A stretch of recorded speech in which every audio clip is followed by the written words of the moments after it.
আসসালামু আলাইকুম রহমতুল্লাহি ওবরাকাতুহু। নাহমাদুহু ওয়া নুসাল্লি আলা রাসূলিহিল কারীম, আম্মা বা'দ, ফাআউযু বিল্লাহি মিনাশ শাইতানির রাজীম। ইন্নাল্লাহা ইনদাহু ইলমুস সাআহ ওয়া ইউনাজ্জিলুল গায়থা ওয়া ইয়া'লামু মা ফিল আরহাম ওয়া মা তাদরি নাফসুম মাযা তাকসিবু গাদা ওয়া মা তাদরি নাফসুম বিআইয়ি আরদিন তামুত ইন্নাল্লাহা আলীমুন খাবীর। প্রিয় দিনী ভাইরা, আমরা বিগত সপ্তাহে যে বিষয় নিয়ে আলোচনা করেছিলাম, যে তাকদির বা তাকদিরের প্রতি ঈমান আনয়ন করার যে সুফল রয়েছে, সেই পয়েন্টের উপর আলোচনা করেছিলাম। আজকে দুটি পয়েন্ট নিয়ে আলোচনা করব। তা হলো মারাতিবুল কদর, তাকদিরের যে 4টি স্তর রয়েছে, তাকদিরের প্রতি ঈমান আনয়ন করার 4টি স্তর রয়েছে। এই 4টি স্তরের প্রথম 2টি স্তর নিয়ে আলোচনা করব। অর্থাৎ তাকদিরের প্রতি ঈমান আনয়ন করার 4টি ধাপ রয়েছে। এই 4টি স্টেপের উপরই আমাদের ঈমান আনয়ন করতে হবে। অর্থাৎ আল্লাহ তাআলার ইলম, ইলমুল্লাহি আস-সাবিক, ইলমুল্লাহি আল আজালি, আল্লাহ তাআলা পূর্ব থেকেই সব কিছু জানেন। এরপর দ্বিতীয় স্টেপ হলো আল্লাহ তাআলা জানার কারণে এই বিষয়টা আবার লিপিবদ্ধ করে রেখেছেন। বান্দাদের আমলনামা, সে পৃথিবীতে এসে কী করবে অথবা পৃথিবীতে কখন আসবে, এই সকল বিষয় আল্লাহ তাআলা আবার একটি কিতাবে লিপিবদ্ধ করে রেখেছেন। এটা হলো দ্বিতীয় স্টেপ। এরপর তৃতীয় স্টেপ হলো ইরাদা, আল্লাহ তাআলার ইচ্ছা শক্তি রয়েছে। এবং চতুর্থ স্টেপ হলো আল খালক, আল্লাহ তাআলা সৃষ্টি করলে তারপর সেই বিষয়গুলি সৃষ্ট হয়, পৃথিবীতে আসে। এই মোট 4টি স্টেপের প্রতি আমাদেরকে ঈমান আনয়ন করতে হবে। তাকদীরের প্রতি ঈমান আনয়ন বলতে এই 4টি ধাপের প্রতি, 4টি স্টেপের প্রতি ঈমান আনয়ন করাকেই বোঝায়। তো এর মধ্যে প্রথম যে 2টি ধাপ রয়েছে, যে আল্লাহ তাআলার ইলম, আল্লাহ তাআলার জ্ঞান, এটার প্রতি ঈমান আনয়ন করা এবং আল্লাহ তাআলার লিখে রাখা, এই দুইটার প্রতি ঈমান আনয়ন করা। এই দুইটার প্রতি ঈমান আনয়ন যদি কেউ না করে, তাহলে তার পরিণাম কি হবে, মূলত এই 2টি পয়েন্ট নিয়ে আলোচনা করব। তাহলে প্রথম যে স্টেপ, আল্লাহ তাআলার ইলমের প্রতি ঈমান আনয়ন করতে হবে। আল্লাহ তাআলা সব কিছু পূর্ব থেকেই জানেন।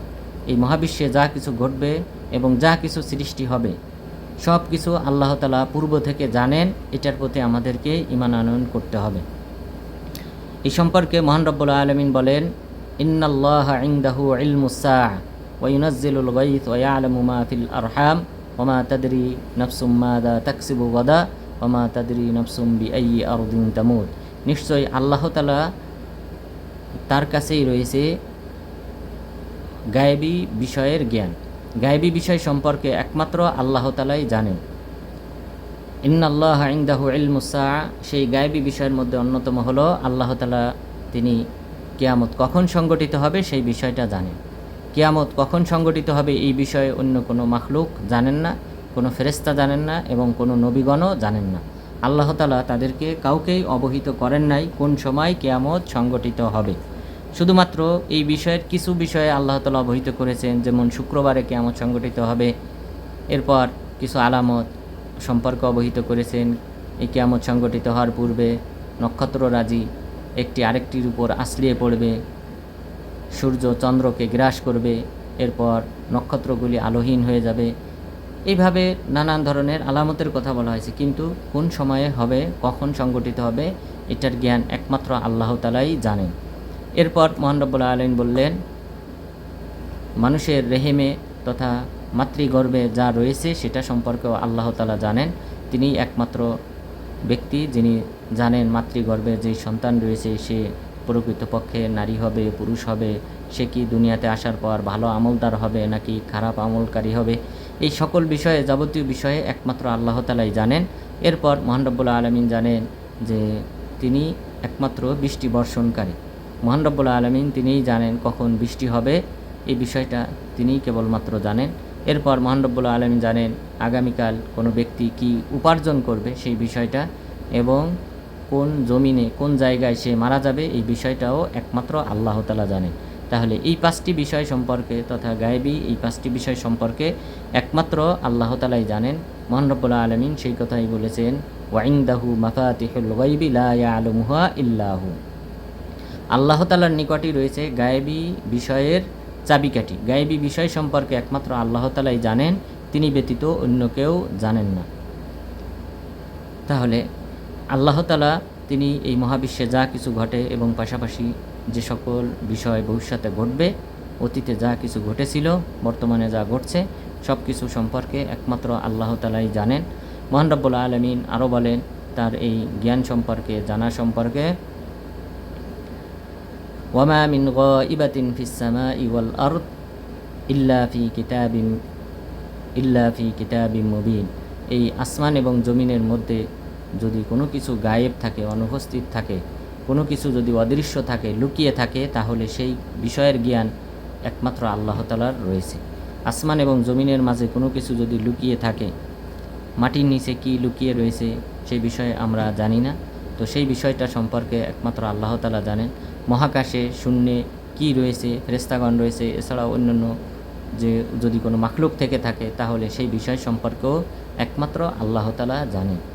এরপর মহান রব্বুল আলামিন তার এই জানা সম্পর্কে আরও বলেছেন, ওয়াল্লাহুল্লাযী লা ইলাহা ইল্লাহু আলিমুল গায়বি ওয়াশ শাহাদা। আল্লাহ তাআলাই হলেন, তিনিই হলেন একমাত্র মাবুদ, একমাত্র ইবাদত পাওয়ার যোগ্য, এবং তিনি হলেন আলিমুল গায়বি ওয়াশ শাহাদা, দৃশ্যমান এবং অদৃশ্যমানের জ্ঞানী। দৃশ্য যে সকল বস্তু রয়েছে সেই সকল বস্তুও আল্লাহ তাআলা জানেন, এবং অদৃশ্য বস্তু এবং অদৃশ্য বস্তুর সংখ্যাই সবচেয়ে বেশি এই মহাবিশ্বে, যেটা বিজ্ঞানীগণ বলে থাকেন যে অদৃশ্যের পরিমাণই হলো 99%, বরং 1%-এরও কিছু কম, যা আমরা স্বচক্ষে দেখি। আমরা দুনিয়াতে যা কিছু দেখি, খালি চোখে যা কিছু দেখি, তার পরিমাণ 1%-এরও কম। বাকি 99% বা তার চেয়েও বেশি সংখ্যক বস্তু আমরা দেখি না, এবং সেটা হাদিসেও উল্লেখ হয়েছে। ফেরেশতাদেরকে আমরা দেখি না, জিন জাতিকে দেখি না। ফেরেশতাদের সংখ্যা সম্পর্কে রাসূল সাল্লাল্লাহু আলাইহি ওয়াসাল্লাম বলেছেন যে আসমানে এক বিগত পরিমাণ জায়গা ফাঁকা নেই, এক কদম ফেলার জায়গা ফাঁকা নেই, 4 আঙ্গুল সমপরিমাণ জায়গা ফাঁকা নেই, সেখানেই কোনো না কোনো ফেরেশতা দাঁড়িয়ে সালাত আদায় করতেছেন। অর্থাৎ সুবিশাল সংখ্যক ফেরেশতা রয়েছে আসমানে, কিন্তু সেগুলি আমরা দেখতে পাই না।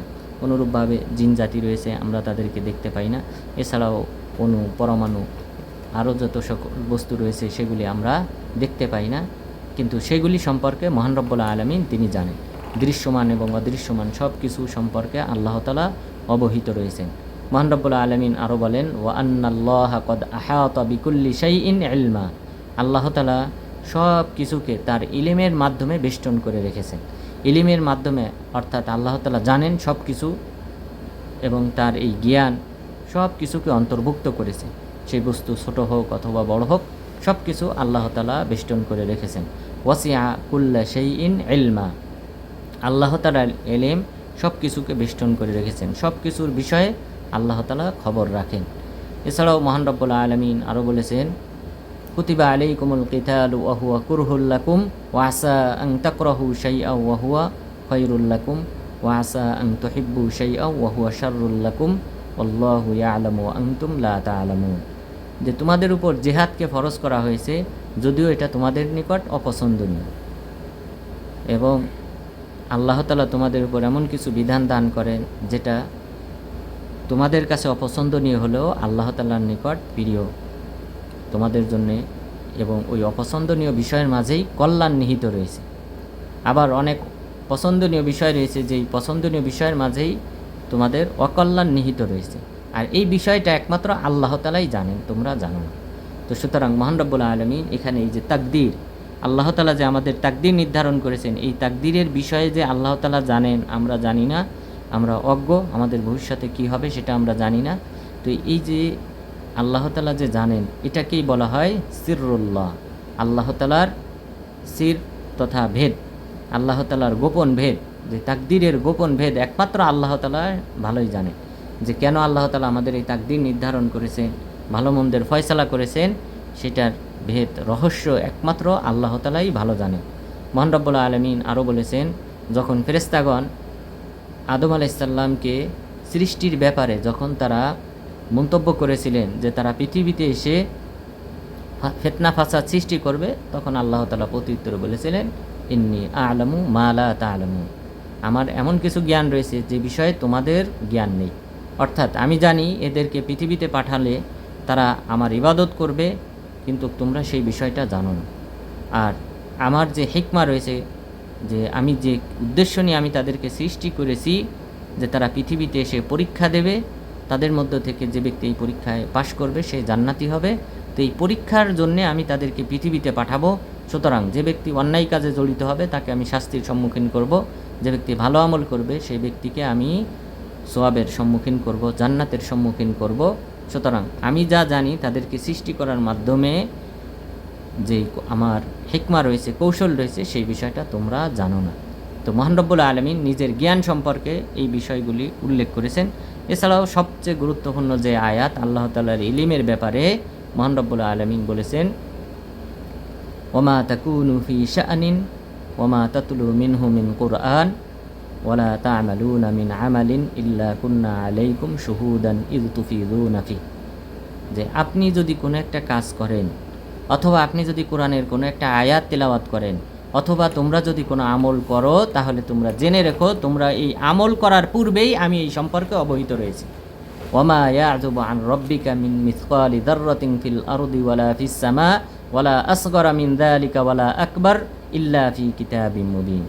এবং তোমরা জেনে রেখো যে এই মহাবিশ্বে যা কিছু রয়েছে সেই বস্তুটা যদি হয় জাররা সমপরিমাণ ক্ষুদ্রও যদি হয়, সেটা যদি আসমানে থাকে অথবা জমিনে থাকে, অথবা এর চেয়ে যদি ছোট হয় অথবা বড় হয়, তাহলে প্রতিটা বিষয় সম্পর্কে আমি অবহিত রয়েছি এবং এই বিষয়গুলি আমি লিপিবদ্ধ করে রেখেছি। সুতরাং মহান রব্বুল আলামিনের যে ইলিম রয়েছে, সেই ইলিমের বাহিরে কোনো কিছু নেই। মহাবিশ্বে যা কিছু ঘটে, আমরা যে আমল করি, আমরা যে সকল কাজ করি, ভালো কাজ মন্দ কাজ, সবগুলি সম্পর্কে আল্লাহ তাআলা অবহিত রয়েছেন। তো সুতরাং এই সকল দলিল, এই সকল আয়াতের ভিত্তিতে প্রমাণিত হয় যে আল্লাহ তাআলার ইলিম রয়েছে, আল্লাহ তাআলা সকল বিষয় সম্পর্কে অবহিত রয়েছেন পূর্ব থেকেই।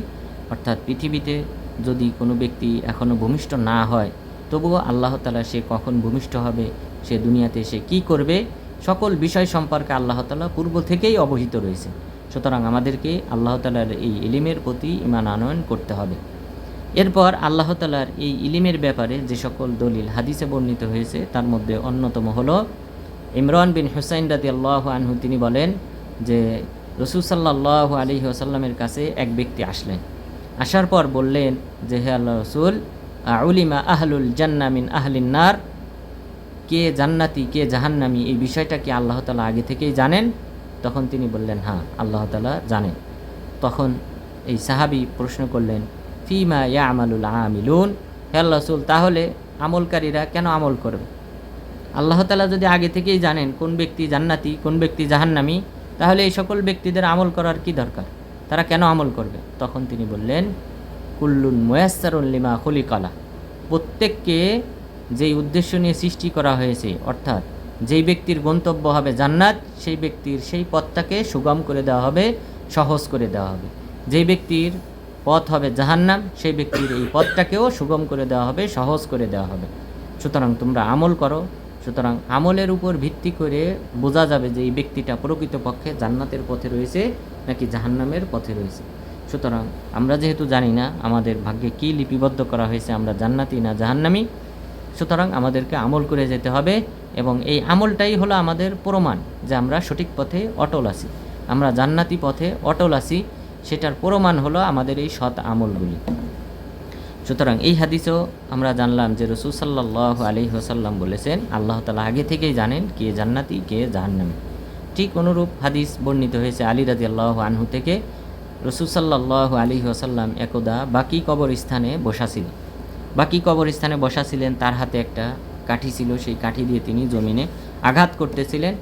এরপর মাথা উঠালেন। মাথা উঠানোর পর তিনি বললেন, মা মিনকুম মিন নাফসিন মানফুসা ইল্লা ওয়াকাদ উলিমা মাকানাহু মিনাল জান্নাতি ওয়ান নার, তোমাদের মধ্যে যারাই জীবিত রয়েছে কিনা তাদের প্রত্যেকেরই ঠিকানা সে জান্নাতি হবে না জাহান্নামী হবে, সেই বিষয়টা আল্লাহ তাআলা জানেন। তখন সাহাবাগণ বললেন, আলা নাত্তাকিল, হে আল্লাহ রাসূল, আমরা কি তাহলে ওই তাকদীরের উপর নির্ভর করে বসে থাকবো না? আমরা কি আমল ছেড়ে দেব না? তখন রাসূল সাল্লাল্লাহু আলাইহি ওয়াসাল্লাম বললেন, ইনকানা মিন আহলি সাআদা ফায়াসিরু ইলা আহলি সাআদা ওয়া ইনকানা মিন আহলি শাকাওয়া ফাসায়াসিরু ইলা আহলি শাকাওয়া, যে যদি কোনো ব্যক্তি সৌভাগ্যশীলদের অন্তর্ভুক্ত হয়, জান্নাতীদের অন্তর্ভুক্ত হয়, তাহলে সে জান্নাতীদের আমল করবে, ভালো আমল করবে, সৎ আমল করবে। আর যদি সেই ব্যক্তি জাহান্নামীদের অন্তর্ভুক্ত হয় তাহলে জাহান্নামীদের আমল তথা জাহান্নামীদের যে অন্যায় আমল রয়েছে, খারাপ আমল রয়েছে, সেই আমলের উপর সে অটল থাকবে, সেই আমলগুলি করবে। এরপর মহান রাসূল সাল্লাল্লাহু আলাইহি ওয়াসাল্লাম মহান রব্বুল আলামিনের একটি আয়াত পাঠ করলেন, ফাআম্মা মান আ'তা ওয়াত্তাকা ওয়া সাদ্দাকা বিল হুসনা ফাসানুয়াসসিরুহু লিল ইউসরা ওয়া আম্মা মান বাখিলা ওয়াস্তাগনা ওয়া কাযযাবা বিল হুসনা ফাসানুয়াসসিরুহু লিল উসরা। যে ব্যক্তি দান করবে এবং তাকওয়া অবলম্বন করবে, ওয়া সাদ্দাকা বিল হুসনা এবং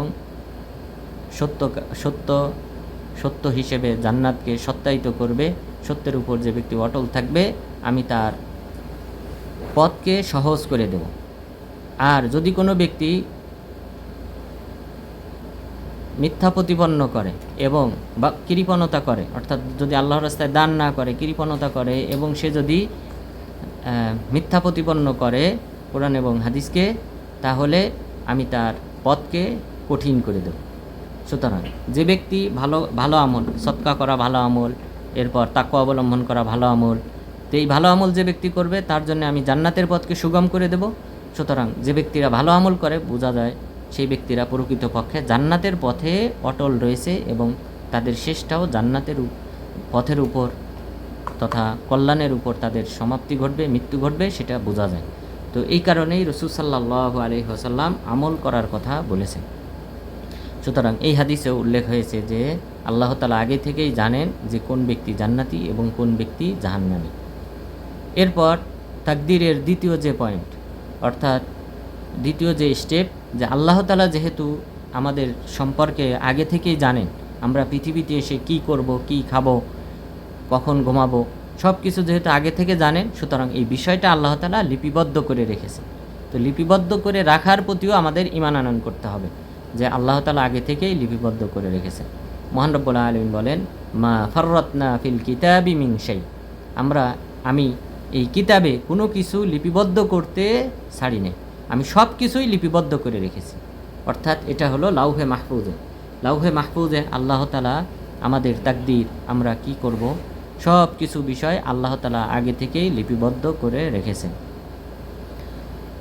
এরপর মহান রব্বুল আলামিন এই তাকদীর সম্পর্কে আরও বলেছেন, ওয়ামা মিন গায়িবাতিন ফিস সামাই ওয়াল আরদ ইল্লা ফি কিতাবিম মুবিন, যে এই আসমান এবং জমিনের মাঝে অদৃশ্য কোনো কিছু থাকলে, কোনো কিছু লুকিয়ে থাকলে সেই বিষয়টাও স্পষ্ট কিতাবে লিপিবদ্ধ রয়েছে।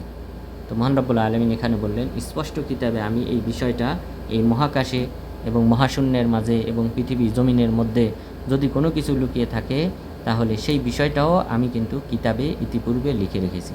সুতরাং জমিনের নিচে যে সকল খনিজ সম্পদ রয়েছে সেই বিষয় সম্পর্কেও আল্লাহ তাআলা কোথায়, কোন জায়গায়, কতটুকু পরিমাণ রয়েছে সেই বিষয়গুলি আল্লাহ তাআলা লাউহে মাহফুজে ইতিপূর্বে লিপিবদ্ধ করে রেখেছেন। এছাড়াও মহান রব্বুল আলামিন বলেছেন, লাউলা কিতাবুম মিনাল্লাহি সাবাকা লামাসসাকুম ফিমা আখাযতুম আযাবুন আযীম। মহান রব্বুল আলামিন বদর যুদ্ধে যে সাহাবাগণ যে পরামর্শের ভিত্তিতে যে ৭০ জন বন্দী হয়েছিল তাদের পক্ষ থেকে যে ফিদিয়া গ্রহণ করা হয়েছিল ৪,০০০ দিরহাম করে প্রত্যেক ব্যক্তি থেকে, আল্লাহ তাআলা বললেন, লাউলা কিতাবুন সাবাকা মিনাল্লাহ লামাসসাকুম ফিমা আখাযতুম আযাবুন আযীম। আল্লাহ তাআলা ইতিপূর্বে যদি লিপিবদ্ধ করে না রাখতেন, আল্লাহ তাআলা যদি লাউহে মাহফুজে ইতিপূর্বে যদি লিপিবদ্ধ করে না রাখতেন যে তোমরা এই ফিদিয়াটা গ্রহণ করবে, তাহলে তোমাদেরকে আল্লাহ তাআলার কঠিন শাস্তি স্পর্শ করত। অর্থাৎ এখানে আল্লাহ তাআলা কিন্তু উমর ইবনুল খাত্তাব রাদিয়াল্লাহু আনহুর যে মতটা ছিল, পরামর্শ ছিল, তিনি পরামর্শ দিয়েছিলেন যে আল্লাহ রাসূল এদেরকে হত্যা করেন, বন্দীদেরকে জীবিত রাখার কোনো অর্থ হতে পারে না, আমাদের টাকা পয়সার দরকার নেই, হত্যা করেন। এবং আল্লাহ তাআলা সেই মতটাকেই পছন্দ করেছেন এবং এটার পক্ষেই আয়াত অবতীর্ণ করেছেন যে তোমরা এই যে ফিদিয়া গ্রহণ করেছো, এই ফিদিয়া তোমরা গ্রহণ করবে, এই বিষয়টা আমি ইতিপূর্বেই কিতাবে লিখে রেখেছিলাম। যদি লিখে না রাখতাম তাহলে কিন্তু তোমাদেরকে শাস্তি দিয়ে ধ্বংস করে দিতাম।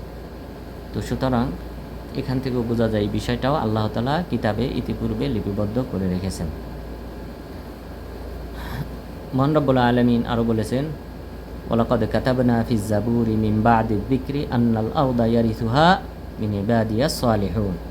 আমি জাবুর কিতাবের পূর্বে আমি লাউহে মাহফুজে আমি লিপিবদ্ধ করে রেখেছিলাম যে এই জমিনের প্রকৃত উত্তরাধিকারী হলো আমার সৎ বান্দারা, যারা ইমানদার, প্রকৃতপক্ষে সেই ইমানদাররাই এই জমিনের শাসন করবে, এই জমিনের খলিফা হবে। আমি এই বিষয়টা ইতিপূর্বে আমি লিপিবদ্ধ করে রেখেছিলাম। অর্থাৎ জাবুর কিতাবে আমি যে আহকামটা লিখেছিলাম সেই লেখার পূর্বেও আমি লাউহে মাহফুজে এই বিষয়টাও লিপিবদ্ধ করে রেখেছিলাম। সুতরাং পৃথিবীতে যা কিছু ঘটে, জাবুর কিতাব আল্লাহ তাআলা যেই নবীকে দিয়েছেন তিনি একটা নির্দিষ্ট সময়ে পৃথিবীতে এসেছিলেন। সেই নির্দিষ্ট সময় আসার পূর্বেও আল্লাহ তাআলা এই বিষয়টা লাউহে মাহফুজে লিপিবদ্ধ করে রেখেছিলেন। সুতরাং আমাদের যে কোরআন, সেই কোরআনটাও ইতিপূর্বে লাউহে মাহফুজে লিপিবদ্ধ করা রয়েছে। তো এইভাবে মহান রব্বুল আলামিন ইতিপূর্বে সব কিছু লিপিবদ্ধ করে রেখেছেন লাউহে মাহফুজে। এই সম্পর্কে যে হাদিস বর্ণিত হয়েছে তা হলো কাতাবাল্লাহু মাকাদির আল খালাইকি ক্বাবলা খালকিস সামাওয়াতি ওয়াল আরদ বি50 আলফা সানা ওয়া কানা আরশুহু আলাল মা। আল্লাহ তাআলা আসমান জমিন সৃষ্টির 50,000 বছর পূর্বে তাকদীর লিপিবদ্ধ করে রেখেছেন। আসমান জমিন সৃষ্টির পূর্বে 50,000 বছর পূর্বে তিনি তাকদীর লিপিবদ্ধ করে রেখেছেন সকল সৃষ্টিকুলের। ওয়া কানা আরশুহু আলাল মা, আর ওই সময় আল্লাহ তাআলার আরশ ছিল পানির উপর। তাহলে পানির উপর আল্লাহ তাআলার আরশ ছিল, আর এরও 50,000 বছর পূর্বে আল্লাহ তাআলা সকল সৃষ্টিকুলের তাকদীর লিপিবদ্ধ করে রেখেছেন। আরেকটি হাদিসে উবাদাত ইবনে সামিত রাদিয়াল্লাহু আনহু তিনি বলেন, তিনি তার ছেলেকে উপদেশ দিয়ে বলেছিলেন যে হে বৎস, লান তাজিদা তুআমা হাকিকাতিল ঈমান হাত্তা তারিফা, যে হে বৎস তুমি কখনোই ইমানের প্রকৃত স্বাদ পাবে না যতক্ষণ পর্যন্ত না তুমি এই বিশ্বাস করো যে তুমি যেটা পেয়েছো সেটা অবশ্যই তুমি পাইতে, এটা আল্লাহ তাআলা আগে থেকে লিপিবদ্ধ করে রেখেছেন।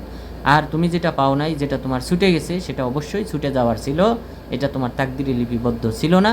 এটার প্রতি যদি তুমি বিশ্বাস স্থাপন না করো তাহলে কখনোই তুমি ইমানদার হতে পারবে না। এরপর তিনি বললেন, আমি রাসূল সাল্লাল্লাহু আলাইহি ওয়াসাল্লামকে বলতে শুনেছি, তিনি বলেছেন যে আউয়ালু মা খালাকাল্লাহুল কলাম ফাকালা লাহু উকতুব। আল্লাহ তাআলা সর্বপ্রথম যেই সৃষ্টিকুল সৃষ্টি করেছেন তা হলো কলম, এবং কলমকে সৃষ্টি করে আল্লাহ তাআলা লিখতে বললেন। কলম বলল আমি কি লিখব? তখন তিনি বললেন মাকাদিরা কুল্লা শাই হাত্তা তাকুমা সা, কিয়ামত পর্যন্ত যা কিছু ঘটবে সব কিছু তুমি লিপিবদ্ধ করো। অন্য রায়তে বলা হয়েছে মা হুয়া কাইনুন ইলাল আবাদ, শেষ দিবস পর্যন্ত, অর্থাৎ যতদিন পর্যন্ত আসমান জমিন টিকে থাকবে শেষ দিন পর্যন্ত যা কিছু ঘটবে এই মহাবিশ্বে সব কিছু তুমি লিপিবদ্ধ করো। তখন কলম সব কিছু লিপিবদ্ধ করে ফেলেছে। সুতরাং আল্লাহ তাআলা এই মহাবিশ্বে আমাদেরকে সৃষ্টি করার পূর্বে, আমাদেরকে নয় বরং আসমান জমিন সৃষ্টিরও 50,000 বছর পূর্বে সব কিছু লাউহে মাহফুজে লিপিবদ্ধ করে রেখেছেন। এটার প্রতি আমাদেরকে ঈমান আনয়ন করতে হবে। তাহলে এই দুটি তাকদীরের গুরুত্বপূর্ণ পয়েন্ট, এই দুটি পয়েন্টের উপর যদি কোনো ব্যক্তি ঈমান আনয়ন না করে সে ব্যক্তি কাফের। অর্থাৎ আল্লাহ তাআলা আমরা যা কিছু করতেছি এবং অতীতে করেছি এবং ভবিষ্যতে করব, সব কিছু আল্লাহ তাআলা পূর্ব থেকে জানেন এবং লিপিবদ্ধ করে রেখেছেন।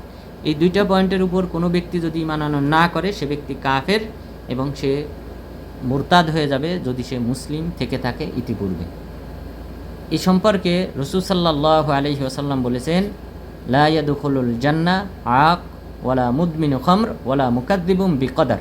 3 শ্রেণীর ব্যক্তি জান্নাতি হতে পারবে না। এক শ্রেণীর ব্যক্তি হলো যে ব্যক্তি মা বাবার অবাধ্য সন্তান কোনো সময় সে জান্নাতি হতে পারবে না। দ্বিতীয় নম্বরে বললেন যে ওয়ালা মুদমিনু খামর, যে ব্যক্তি লাগাতার মদ পান করে, অর্থাৎ মদ পানকে হালাল মনে করে সে কন্টিনিউ মদ পান করে, সেই ব্যক্তিও কখনোই জান্নাতি হতে পারবে না। 3 নম্বরে বললেন ওয়ালা মুকাদ্দিবুম বিকদার, তাকদীর অস্বীকারী কখনোই জান্নাতি হবে না।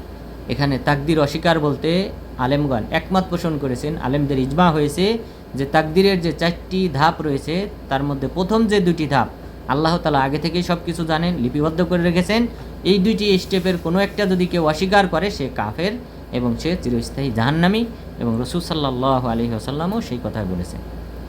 এবং এর সপক্ষে আরেকটি দলিল হলো ইয়াহইয়া ইবনু ইয়ামার রাহিমাহুল্লাহ, তিনি বলেন যে আমি এবং আমার সাথী আমার সাথী হুমায়দ ইবনে আব্দুর রহমান, আমরা দুইজন রওনা দিলাম হজ করার উদ্দেশ্যে। তো হজ করার উদ্দেশ্যে রওনা দিলাম, কিন্তু আমাদের এই বসরা শহরে, ইরাকের বসরা শহরে এখানে কিছু কিছু মানুষ বের হয়েছে যারা তাকদিরকে অস্বীকার করে। এবং তাদের মধ্যে সর্বপ্রথম যে তাকদির অস্বীকার করে মাহবাদ আল জুহানি। তো আমি তখন জিজ্ঞাসা করলাম, আমি তখন খুঁজতে থাকলাম যে যদি আল্লাহ তাআলা একজন বিজ্ঞ আলেমকে পাওয়ার তৌফিক দেন, তাহলে আমি তার কাছ থেকে এই তাকদির সম্পর্কে জানব।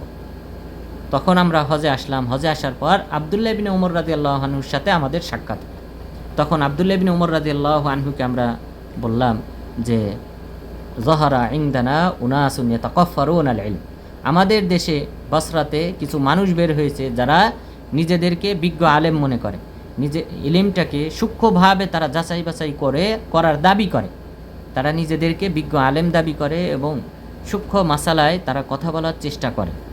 এবং ওয়াকুলুন আল্লাহ কদার ওয়া আন্নাল আমরা উনফ, এবং তারা বলে তাকদির বলতে কিছু নেই, বরং মহাবিশ্বে যা কিছু ঘটে সেটা আকস্মিকভাবে ঘটে, এটা পূর্ব নির্ধারিত নয়, পূর্ব নির্ধারিতভাবে ঘটে না, বরং এটা আকস্মিকভাবে ঘটে। এটা যখন ঘটে তখনই ঘটে শুধুমাত্র, এর পূর্বে আল্লাহ তাআলা জানেনও না, লিপিবদ্ধ করেও রাখেন নাই। নাউজুবিল্লাহ। তো এই মাহবাদ আল জুহানি এবং পাশাপাশি তার সাথীরা এরকম কথা বলে।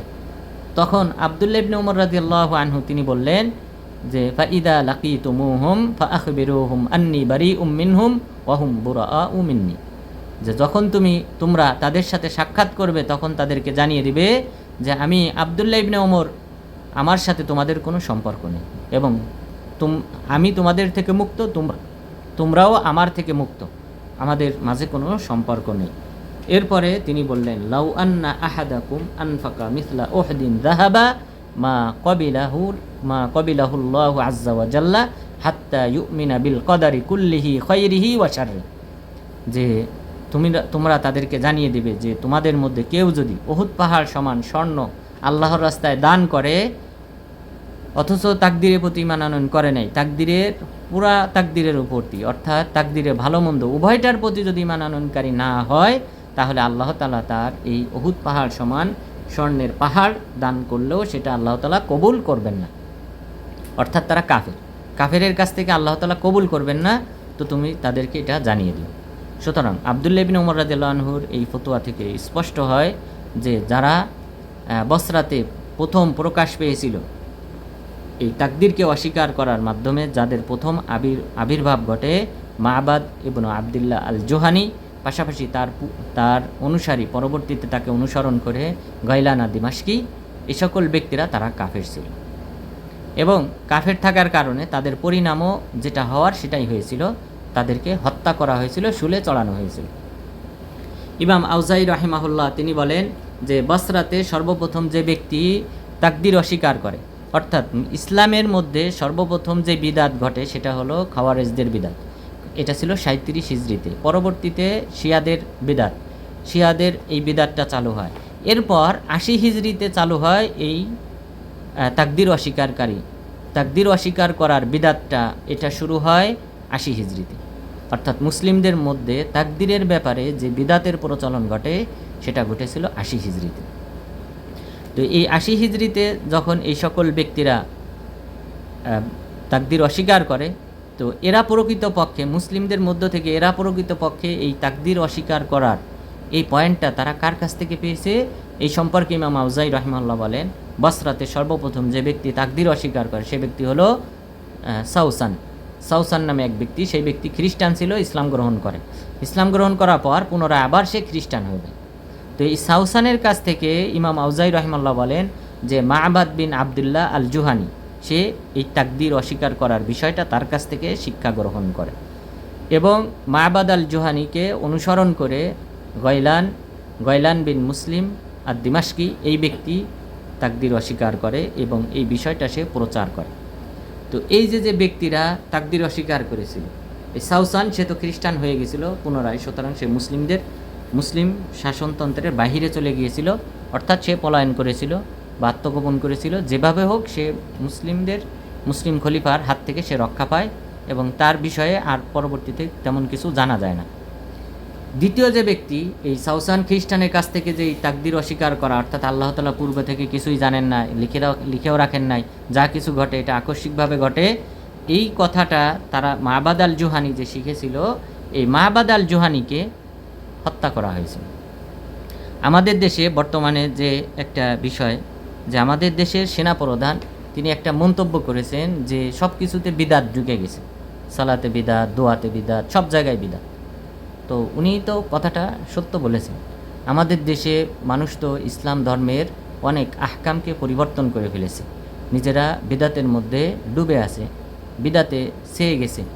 কথাটা তো সত্য, এবং এরকম রাষ্ট্রীয় পর্যায় থেকে এই কথাগুলো আসা মূলত দরকার। এবং ইসলামী যখন শাসনতন্ত্র ছিল, ইসলামী যখন খিলাফত ছিল, মুসলিম শাসকগণ কিন্তু এই সকল বিদাতীদের বিচারের আওতায় এনেছেন এবং প্রত্যেক বিদাতিকে তারা চেষ্টা করেছেন শুলে চড়ানোর এবং হত্যা করার।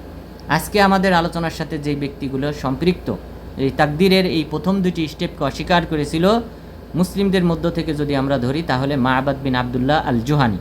এই মাবাদ বিন আবদুল্লাহ আল জুহানি এই ব্যক্তি যখন তাকদিরকে অস্বীকার করে, তখন মুসলিম খলিফা ছিলেন আব্দুল মালিক বিন মারওয়ান। আব্দুল মালিক বিন মারওয়ান তাকে গ্রেপ্তার করে, বাসরা থেকে গ্রেপ্তার করে দামেশকে নিয়ে আসেন। দামেশকে নিয়ে এসে তাকে শুলে চড়ান।